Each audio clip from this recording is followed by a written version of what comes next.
미국과 러시아, 그러니까 핵을 가진 나라들이요. 핵 버튼 위로 손을 올리기 시작했습니다. 이게 무슨 말이냐면요. 한쪽은 핵실험 재개를 선언하고 다른 한쪽은 요격이 좀 불가능한 무기까지 내세우고 있는 건데, 자, 이렇게 심상치 않은 미국과 러시아의 핵 맞불전, 이게 어디까지 확산되는 건지 저희가 한번 짚어볼 텐데요. 영상부터 하나 보실까요? 자, 이게 1945년에요.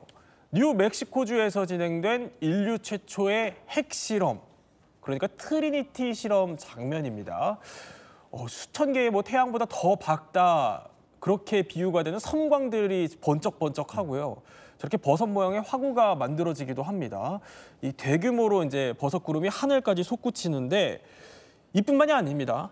이번에는 1946년으로 보죠. 이게 미국령인 하와이와 괌에서 각각 한 2,000km 정도 떨어진 태평양 한가운데의 비키니 섬입니다. 그런데 여기서 최초로 수중 핵실험이 지금 진행되는 장면 저희가 보여드리고 있습니다. 저렇게요. 지금 수중에서 폭발하죠, 폭탄이. 이게 이제 거대한 또 물기둥까지 저렇게 만들어내고요. 뿌연 안개가 전체를 이제 뒤덮기 시작합니다. 굉장히 폭발력 있는 장면들인데 이게 지금 저희가 보여드리는 게 모두 실제 일어났던 그 핵실험 영상들입니다. 영상만 봐도 굉장히 압도적인데, 정문석 작가님, 최근에 트럼프가 핵실험을 재개하겠다고 했어요. 네, CBS에서 이제 플로리다의 마라로고 별장에 있던 트럼프 대통령을 단독 인터뷰를 했었는데 여기서 트럼프 대통령이 우리는 다른 나라보다 훨씬 더 많은 핵무기를 가지고 있고 우수한 핵무기를 가지고 있고 그리고 다른 나라들이 하듯이 우리도 핵무기 실험을 할 것이다. 라는 얘기를 해서 기자가 좀 위험한 거 아니냐라는 식의 이제 반박적인 뉘앙스로 얘기를 했더니 다른 나라 다 하고 있는데 우리라고 못할 게 뭐가 있냐. 우리도 우수한 무기를 가지고 있지만 그리고 내가 이걸 다 정비했거든. 근데 이게 잘 돌아가는지 안 돌아가는지는 한 번쯤은 테스트를 해봐야 될 거 아니야 라는 식으로 얘기하면서 다른 나라들이 모두 핵실험을 했다는 그런 주장을 제기했습니다. 그래서 기자가 핵실험한 건 북한만 한 거고 다른 나라는 투발수단만 테스트한 거 아니냐. 라고 했더니 아니다. 지하에서 조용히 실험했을 거다라는 자기만의 또 망상을 이제 주장을 했고 이 인터뷰에서 유일하게 그 올바른 소리를 마지막에 했습니다. 물론 나는 이걸 쓰고 싶지 않다라는 식의 얘기들을 했는데 어쨌든 이 트럼프 얘기가 맞다면 조만간 이제 핵실험을 재개할 가능성이 점점 더 높아지고 있지 않나 그렇게 생각하고 있습니다. 그런데 트럼프가 어떻게 보면 좀 이런 핵실험을 재개한다라는 폭탄 발언을 던진 데에는 그만한 또 이유가 있었습니다. 왜냐하면 러시아가 연일 핵 도발에 나서고 있기 때문입니다. 푸틴 대통령 목소리도 한번 들어볼까요? По скоростям и по глубинам движения этого беспилотного аппарата в мире ничего подобного нет. В ближайшее время вряд ли появится, и способов перехвата не существует. 아니 그러니까 김대영 의원이 이 푸틴이 말한 포세이돈이 어떤 무기길래 지금 트럼프가 긁혔다 이런 얘기까지 나오는 거예요? 이게 사실 지금 이제 전략 핵무기는 보통 이제 세 가지 종류가 있습니다. 그 대륙간 탄도미사일 있고 전략 폭격기가 있고 또 잠수함 발사 탄도미사일 세 종류가 있는데 러시아가 느닷없이 이 핵 추진 수중 드론 이 포세이돈이라는 걸 지금 이제 영상에 나오고 있는데 보기만 해도 크기가 어마어마하죠. 그러니까 이제 언뜻 보기에는 그냥 큰 핵 어뢰 같아요. 실제로 추진 체계도 핵으로 작동을 하고 또 이 안에는 핵탄두가 내장이 됩니다. 그래서 지금 이제 자막으로 나오고 있지만 길이가 한 20m에 달하고 무게가 100톤에 1000m 자망이 가능하다라고 이렇게 알려져 있습니다. 그래서 이제 주된 목적은 제가 봤을 때 이런 것 같아요. 그러니까 미국 같은 경우에 보면 동부와 서부에 전략 핵잠수함 기지들이 있습니다. 그러니까 그런 기지들을 일종의 이제 선제 타격하겠다. 그러니까 이제 바다 밑으로 조용히 다가가서 그런 기지들만 때려서 미국의 전략 핵 전력을 와해시키겠다라는 약간 그런 전력으로도 보이고 또한 저런 항공모함 같은 데도 쓸 수가 있거든요. 항공모함에도? 네, 항공모함을 예를 들어 미국의 항공모함을 대상으로 저 포세이돈을 쓰면 보통 항공모함은 항공모함만 있는 게 아니라 주변에 여러 함정들 있잖아요. 그래서 항모 전단이라고 얘기를 많이 하는데 그런 항모 전단을 한 번에 날려버릴 수 있는 그리고 탑재되어 있는 핵탄두도 거의 메가톤급의 위력을 자랑하는 그런 걸 갖고 있는 걸로 추정이 돼서 사실 탐지도 어렵고 그리고 깊이 잠하기 때문에 이게 사전 포착도 쉽지 않다라는 그런 문제가 있습니다. 그렇군요. 이러면은 트럼프 입장에서는 김열수 소장님 굉장히 좀 어떻게 보면 위협감 이런 걸 느꼈을 법도 해요. 그래서 그런지 실제로 미국도 또 맞불 작전으로 뭔가를 꺼내들었어요. 그게 뭡니까? 위협을 느끼지 않을 수가 없죠. 포세이돈도 이제 자랑도 하고 포세이돈을 실을 수 있는 하블롭스커. 그러니까 그러니까 이게 그 움직이는 그 안에다가 넣어가지고 그 가는 이제 무기죠. 그것도 이제 공개도 하고 그러니까 아마 이제 트럼프 대통령은 그 저기 뭐야 캘리포니아에 있는 반덴버그 공군기지에서 아마 여기 지금 미니트맨 3를 발사한 것 같습니다. 이게 이제 시험 발사한 건데 이게 원래는 이제 한 8,000마일 정도 날아가니까 13,000km 뭐 그 정도 가거든요. 그런데 이제 이번에는 거리하고 이런 걸 좀 조정을 해서 한 4,200마일 정도 날아갈 수 있도록 해서 남태평양 마살제도에 이렇게 떨어뜨린 거죠. 우리도 이런 정도의 능력 가지고 있다. 그걸 보여준 거죠. 그러니까 우리도 이런 정도의 능력을 갖고 있다라는 거는 이제 맞대응을 했다는 거예요. 그러니까 미국이 이렇게 좀 과민 반응을 한다 싶을 정도로 맞대응에 나선 데는 나름 이유가 있을 것 같은데요. 그렇습니다. 그러니까 지금 앞서 언급드렸던 포세이돈 같은 경우에는 지금 미국 입장에서 봤을 땐 딱히 지금 대응책이 없습니다. 그리고 이제 미국도 비슷한 걸 물론 이제 만들면 되겠지만 사실 미국에서 새로운 핵무기를 만든다라는 건 그것도 또 쉽지가 않아요.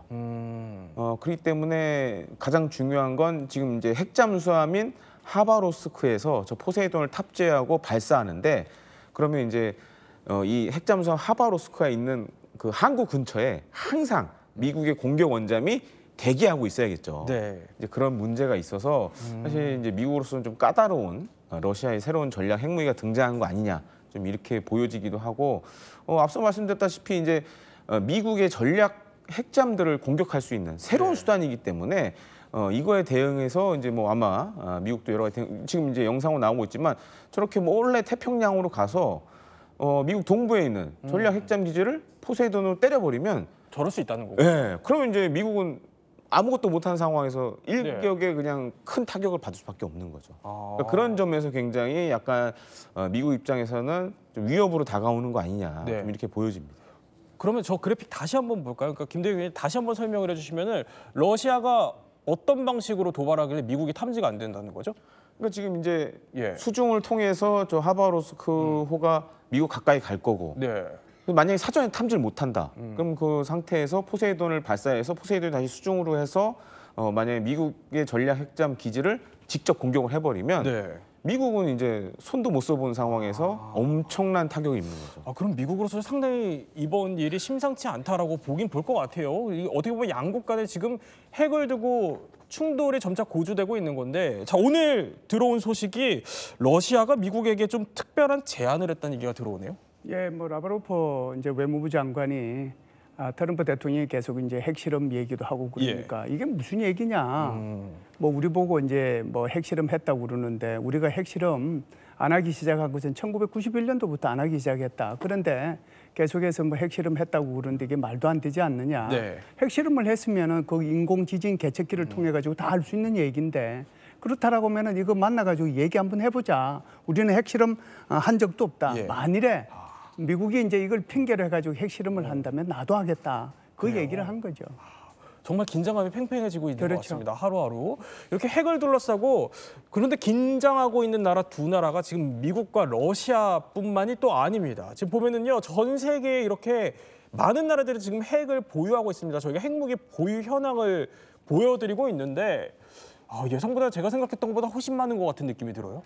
정 작가님? 네, 지금 이런 핵 등간과 관련해서 나라 여러 국가들, 그러니까 되게 재미난 게 NPT에서 규정한 5개 국만 핵무기를 보유할 수 있습니다. 그러니까 그 맨 처음 이제 핵무기를 가져간 미국, 그 다음에 뒤따라간 소련, 그 다음에 영국, 프랑스, 그 다음에 마지막으로 중국. 그러니까 이 5나라는 정확히 유엔 상임이사국과 딱 겹치는 나라고요. NPT 조항에 의해서 이 5나라를 제외한 다른 국가들은 모두 핵무기 개발도 금지돼 있고 핵 관련 기술을 이전받는 것도 금지돼 있습니다. 핵 한마디로 강대국끼리 나눠 갖고 다른 나라들에게는 핵 관련 기술을 주지 않겠다라는 그런 의도인데 하지 말라고 하면 꼭 하는 사람들이 있잖아요. 국가도 똑같아서 현재 인도와 파키스탄 그리고 이스라엘이 사실상 핵무기를 보유하고 있다라고 이제 추정되는 국가들로 이제 돼 있고 현재 북한은 아마 핵 보유를 인정받고 싶어하는 것 같긴 하지만 현재까지는 그냥 요 단계까지는 이제 사실상 핵무기를 보유하고 있다라는 국제적인 인정까지는 아직 받지 못하고 있는 상황입니다.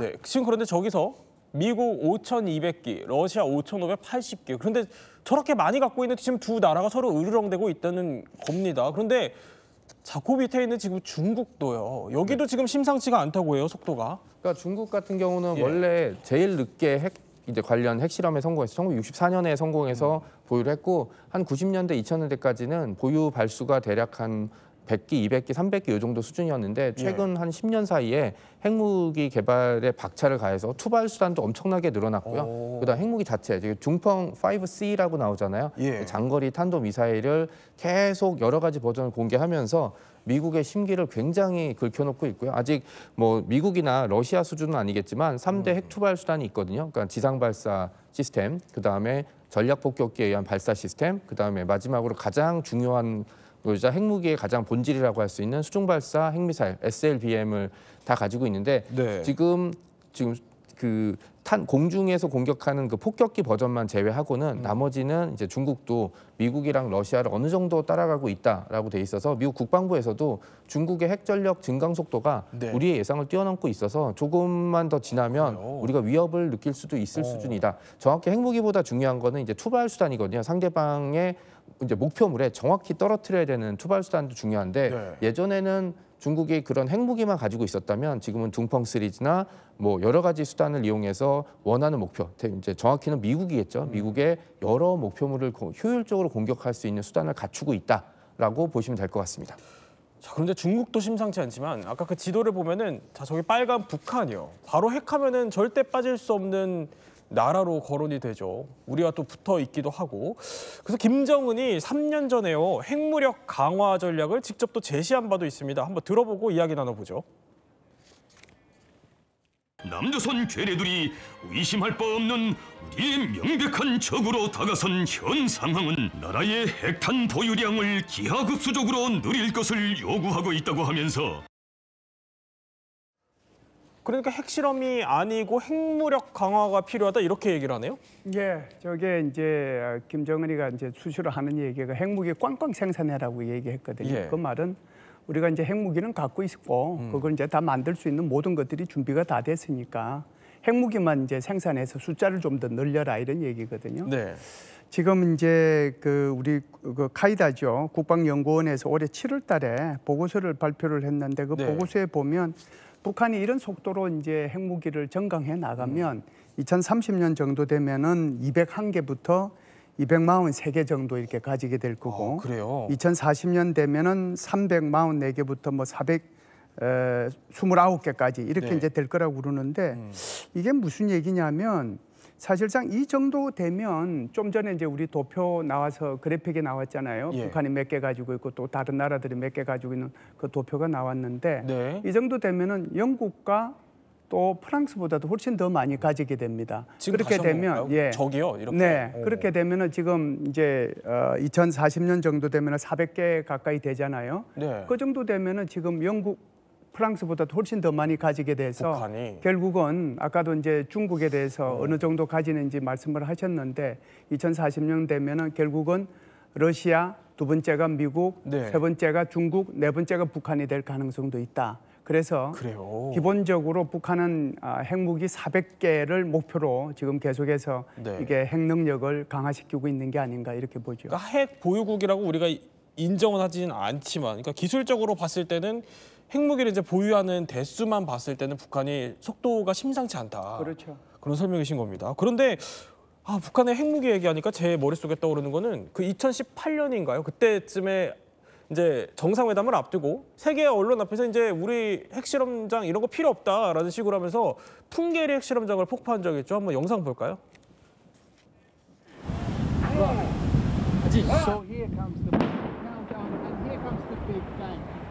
투명성이 철저히 보장된 핵시험장 폐기를 통하여 조선 반도와 세계의 평화와 안정을 위하여 기울이고 있는 공화국 정부의 주동적이며 평화 애호적인 노력이 다시 한번 명백히 확정되었다. 아니 그러니까 저렇게 그때 기자들만 부르고 또 전문가는 안 불렀었어요. 그래가지고 뭐 이거 폭파쇼 아니냐 이런 지적들도 있었는데 저렇게 폭파시켜놓고 지금 다시 7차 핵실험 임박설이 나오네요. 그러니까 지금 영상에서도 나왔지만 사실 저 때도 말이 많았습니다. 그러니까 이제 기자들만 갔었고 전문가는 다 빠졌고. 근데 지금 터지는 걸 보시면 입구만 메모리 된 거예요. 저게 다 터진 게 아니에요? 그러니까 안에가 어떻게 되는지는 지금 아무도 몰라요. 그래서 이제 일각에서는 쇼한 거 아니냐. 네. 어차피 저 입구 다시 파내고 들어가서 또 할 수도 있는데 이제 그런 얘기들도 나왔을 정도였거든요. 근데 지금 사실 이제 북한이 6차례 하면서 웬만한 이런 큰 과제들은 다 수행을 했어요. 그러니까 수소폭탄까지 다 실험을 했으니까.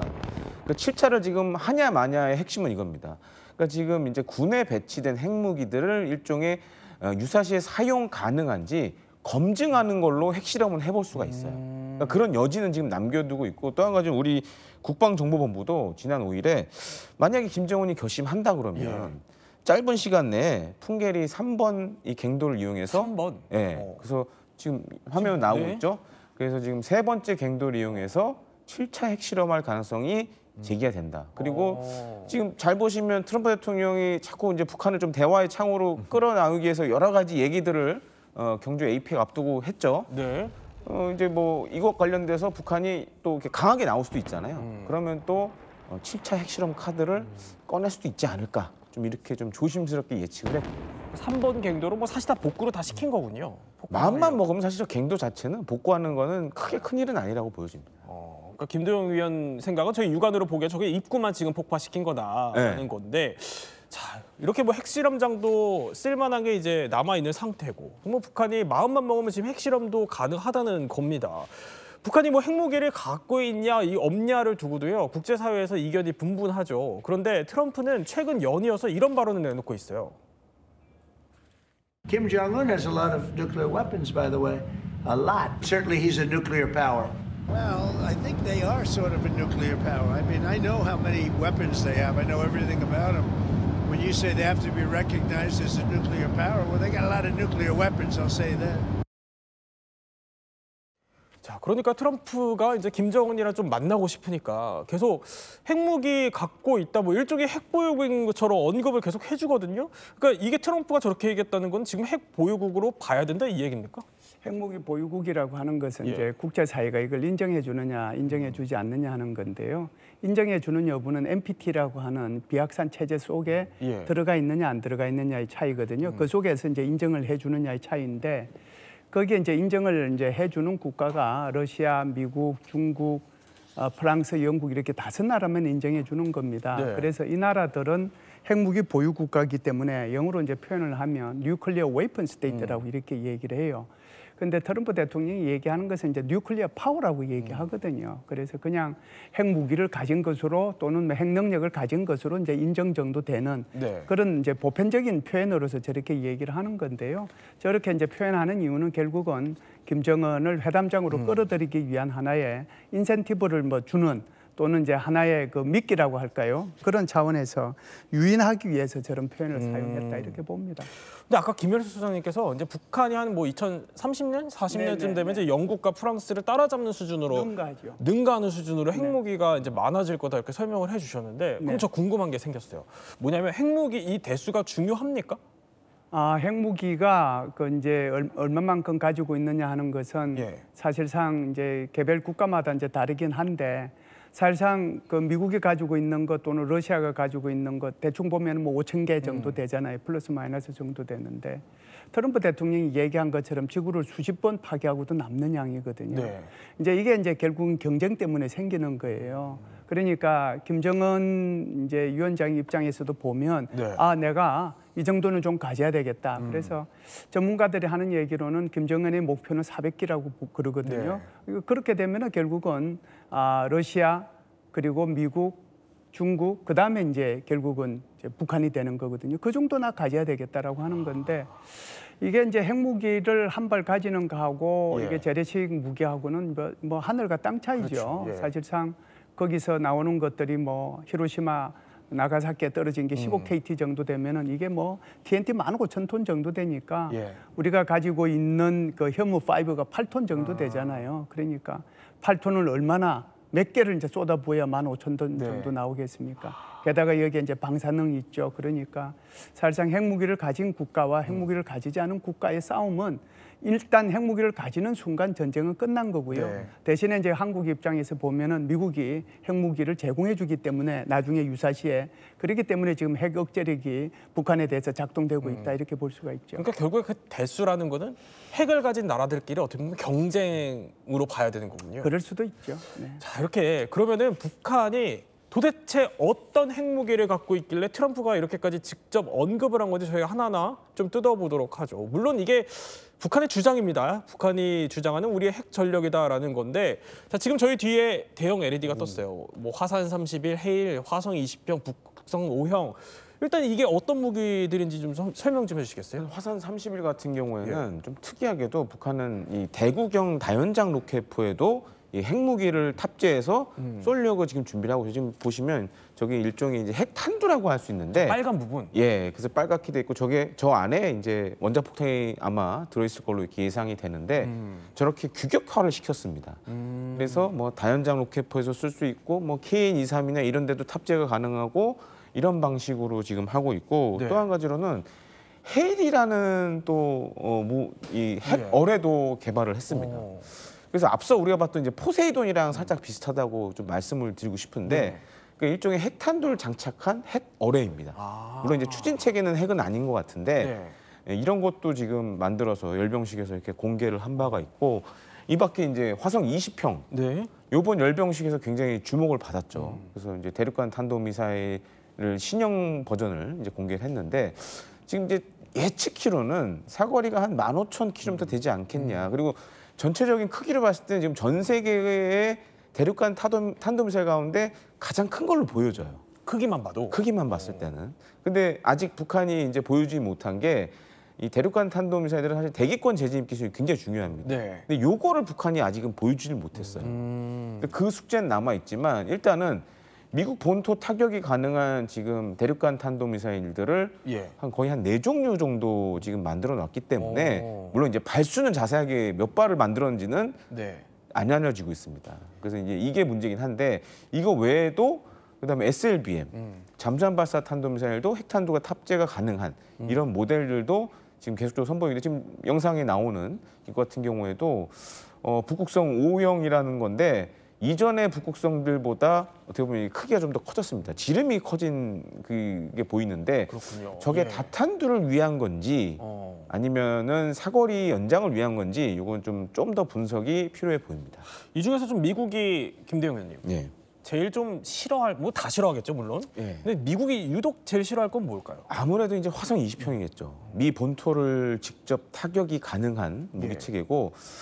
이제 과거 냉전 시절에 이런 얘기 많이 있었습니다. 보통 소련에서 대륙간 탄도미사일 쏘면 미국에 떨어지는데 한 30분 걸려요. 그러니까 북한에 쏘면 그거보다 좀 가깝다 보니까 한 뭐 20 몇 분이면 되겠죠. 그래요? 예, 그러다 보면 미국 입장에서 봤을 때는 대응 시간이 줄어드는 겁니다. 예, 이런 문제도 있고 특히 이제 SLBM 같은 경우에는 최근에 뭐 OTT 이런 데서 그런 비슷한 이제 드라마도 선보였는데 뭐 그게 북한이라고 특정은 하진 않았지만 그러니까 불의의 어느 국가가 SLBM을 쏴서 미국을 공격한다. 이런 시나리오들도 최근에 나와서 좀 화제를 받은 적이 있습니다. 그러니까 사거리로만 보면은 ICBM이 미국이 좀 제일 싫어하는 것 같지만 그 성능만 봐서는 SLBM을 미국이 더 예의주시한다 이런 얘기 같아요. 네, 뭐 그럴 수 있죠. 우리가 이제 한국형 삼축 체제 그러면 킬체인, KAMD, KMPR 그러잖아요. 근데 우리 아까 김대영 선생이 얘기한 것처럼 사실상 그 미국이나 러시아나 그렇지 않으면 중국이 얘기하는 삼축 체계는 달라요. 하나는 하늘에서 핵무기 쏘는 거, 두 번째는 이제 땅에서 쏘는 거, 세 번째는 바다에서 쏘는 건데요. 땅에서 쏘는 거는 우리가 흔히 ICBM이라고 부르고요. 하늘에서 쏘는 거는 우리 전략 폭격기가 가잖아요. 그런데 하늘에서 쏘는 거나 그렇지 않으면 땅에서 쏘는 거는 시간이 있어요. 대응할 시간이. 좀 전에도 이제 얘기가 나왔습니다마는 북한이 쏘면은 한 27, 8분, 25분 뭐 그 정도 시간이 걸리니까 그 사이에 MD 체제를 가동을 해서 이걸 이제 뭐 파괴를 할 수 있거든요. 그리고 이제 폭격기 같은 경우는 북한은 아예 없지만 다른 나라의 폭격기 오는 것도 이미 다 레이더를 통해 가지고 다 알 수 있단 말이죠. 중요한 건 SLBM이에요. 이거는 이제 잠수함에 실어가지고 가는 거니까 잠수함이 어디에 있는지 모르는 거잖아요. 네네. 그렇기 때문에 이제 찾기가 굉장히 힘든 거죠. 그래서 저기에다가 잠수함에다가 SLBM을 싣고 미국의 그 캘리포니아 해안 부근에 와가지고 이렇게 쏴버리면 대응할 시간이 없는 거죠. 그래서 북한이 지금 여기에 대해서 두 가지를 하고 있는데요. 하나는 지금 북극성이 바로 SLBM이거든요. 그래서 SLBM 1형, 3형, 4형, 5형 이 네 종류가 있어요. 그래서 1형하고 3형은 일단 시험 발사해가지고 다 성공을 했고 3형 같은 경우에도 한 2,000km 정도 나가거든요. 그래서 4형하고 5형은 이게 이제 공개는 했는데 사실상 아직까지 시험 발사한 증거는 없어요. 그렇군요. 그리고 이제 이분 같은 경우에도 조금 더 향상된 것이 좀 보여지긴 했는데 어찌됐든 4형, 5형은 같은 경우에는 2,000km보다 훨씬 더 많이 나갈 거라고요. 그러면은 정말 캘리포니아까지 가서 이걸 쏘면은 이제 미국이 대응할 시간이 없으니까 이게 이제 부담스러운데 문제는 그러면은 거기까지 가는 잠수함을 만들어내야 되는 거잖아요. 그렇죠. 예. 그 잠수함을 북한이 올해 3월 달에 김정은이 있는 데서 공개를 했습니다. 그걸 이제 북한이 얘기하는 핵동력 전략 유도탄 잠수함이라고 얘기하는데 우리가 흔히 그냥 일반적으로 얘기할 때 SSBN이라고 해요. 그러니까 잠수함은 잠수함인데 여기다 탄도미사일을 싣는 그리고 그 탄도미사일은 핵무기가 장착돼 있는 그것을 얘기하는 거거든요. 그래서 지금 건조하고 있단 말이죠. 그걸 공개까지 했으니까 결국은 이 새로운 그게 이제 최하 한 5,000톤급 또 전문가들 얘기 들어보니까 한 7,000톤급까지도 되겠다고 그러더라고요. 그러니까 그 정도 싣고 SLBM을 캘리포니아 부근에서 쏜다면 미국이 대응하기가 곤란하기 때문에 오히려 SLBM을 더 걱정할 수 있는 그런 상태가 된다 이렇게 볼 수 있습니다. 그러니까 북극성도 개발이 어느 정도 고도화됐고 그렇죠. 이제 그걸 싣고 있는 이제 잠수함까지도 어느 정도 개발이 됐다는 건데 이렇게 미국이 근데 북한의 핵무기를 굉장히 좀 싫어하다 보니까 미국 내에서 북한의 핵무기가 미국 본토를 타격할 수 있는 그 가상 시나리오들까지 나오더라고요. 네, 두 가지 방법이 있는데 하나는 이제 북한의 영토 내 지상에서 발사되는 아마 그 화성 시리즈의 핵탄두가 목표로 이제 워싱턴이나 이제 뉴욕 같은 곳을 타격하는 걸 하나 가지고 있고요. 또 하나는 이제 가장 더 큰 위협이 되는 거죠. 그 핵 미사일을 탑재한 핵 추진 잠수함이 뭐 동해를 벗어나서 미국 연안으로 가게 되면, 그러니까 예를 들어 핵 추진 잠수함이 없었으면 동해 부근에서 쏴서 괌이나 아니면 일본 근처에 있는 미군 기지를 공격하는 식의 시나리오가 나오는데 핵 추진 잠수함은 그런 게 필요 없기 때문에 태평양을 진짜 횡단해도 되거든요. 그래서 태평양을 횡단해서 미국 연안 근처에서 미국의 예를 들어서 핵발전소 같은 데를 공격해 버린다면은 어마어마한 피해가 발생하게 되는 거고 미국도 그러면 북한에 대한 보복에 나서게 될 텐데 그럼 북한을 지지하고 있는 중국과 소련이 또 가만히 있겠느냐 이건 또 다른 문제가 돼서 최근에 이제 미국에서 나온 이제 소설에서는 이걸로 지구의 인구가 절반 이상 사망할 수 있는 상황이 벌어질 수도 있다라고 이제 얘기 나와 있고 그다음에 이제 캐서린 비글리 감독의 하우스 오브 다이너마이트를 보면은 요 상황이 잘 나와 있습니다. 그렇군요. 우리도 또 이제 물론 핵무기를 탑재하진 않지만 핵 추진 잠수함을 추진하는 상황에서 이 세계의 핵 경쟁 예의주시해야 될 것 같습니다. 세 분과 함께 몰랐던 이야기 한번 살펴봤습니다.